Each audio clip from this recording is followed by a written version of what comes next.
I gotta ask, because I've been mulling it around in my brain. How did you get into poker? How does one just like branch out and start playing at these tournaments? Oh, I don't know. I mean, the story behind that's not that big, or to me, it's not that interesting. But so I mean, so poker in California. I mean, I think poker has been legal since always. I think since gold rush times.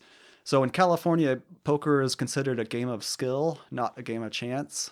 So roulette or blackjack, for instance, would be a game of chance, and and prior to all these Indian casinos, just was not legal to play a game of chance in California.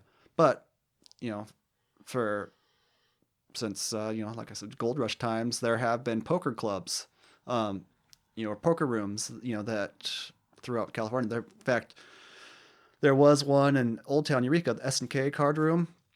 They shut down a number of years ago, but I used to play there, and they had been there for. Well, I bet there are poker rooms in Old Town since beginning of Eureka.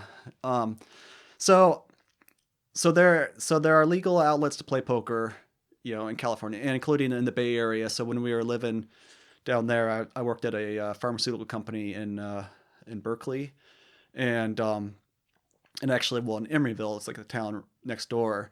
There's a card room there called the Oaks Club, and so I would just go there just for fun after work, just to kind of unwind and play some like 50 cent poker game, just kind of for fun, and just found that it provided a mental stimulation that I was kind of missing at work.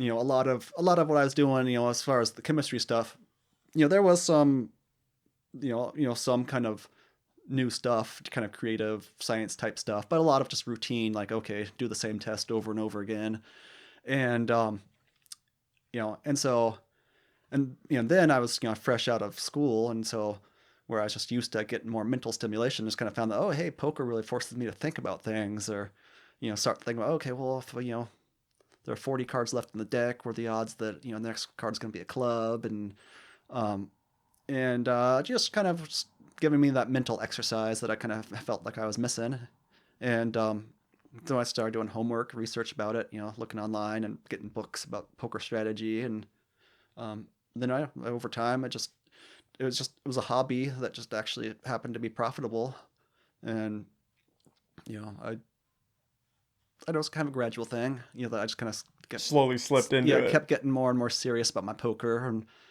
um, I think as I mentioned when I was at that career, that kind of the fork in the roads for my career, where it was time to decide if I wanted to go to get a PhD to kind of really continue that career path.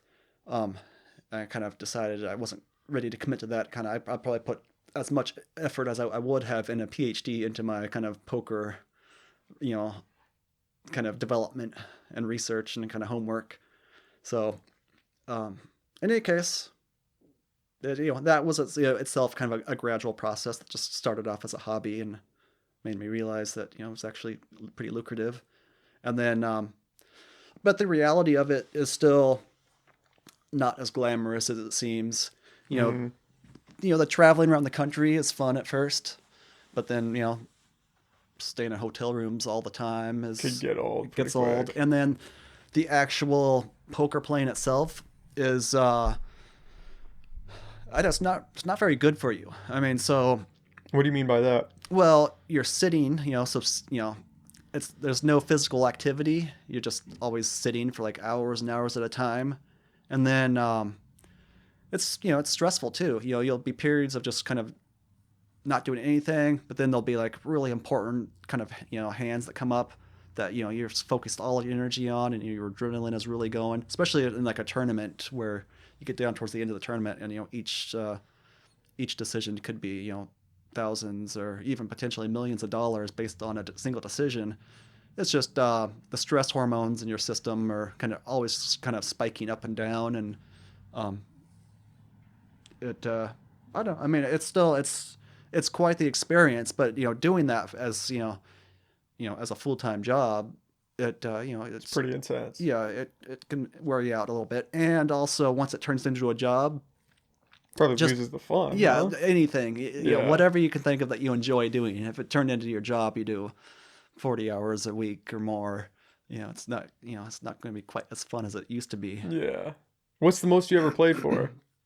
Um, well, I don't. I mean, quite a few. I mean, tournaments where the $1 million prizes are, and so I've definitely played in a number of tournaments where there were $1 million prizes. And That is so crazy. there was one in particular that I got I got pretty close. I got it like maybe 1,000 people like that entered, and I went out like 12th place. Oh, Where wow.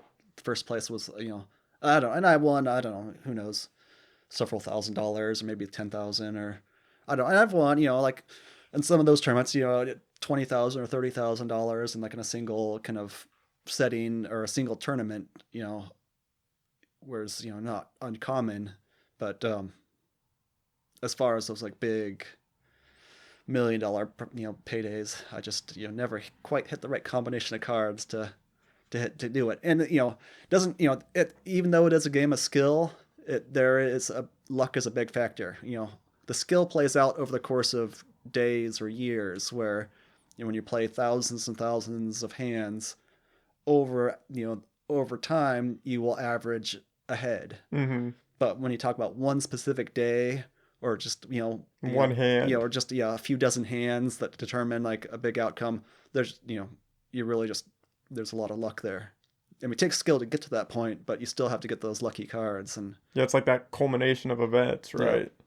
so in any Wow. case, yeah, I don't. So I never hit that big retirement payday where I didn't have to work again. But anyway, I don't know if I make it big in the distilling business where I don't have to work anymore, then I'll probably go back. Play I'm some sure, poker yeah. somewhere. What pulled you out of it? Was it the idea for the distillery? Or No, just that I think commitment it and the was just stress? I just I don't know, and I was fine with the stress. I mean, it's just like junk food. Mm-hmm. It's bad for But you, you but can't stop eating it. but That's the problem. it's not.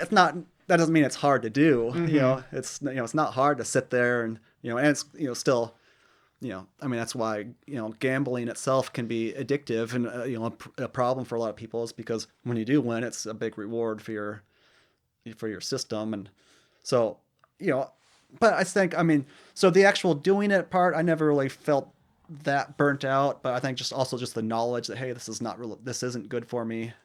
And then and then the fact that turning it into an actual job, the fun part, just over time, it's just kind of, okay, I got to go put my hours in at the table. And Yeah. um It's more of a chore now. so it wasn't as fun as it was when it was a hobby.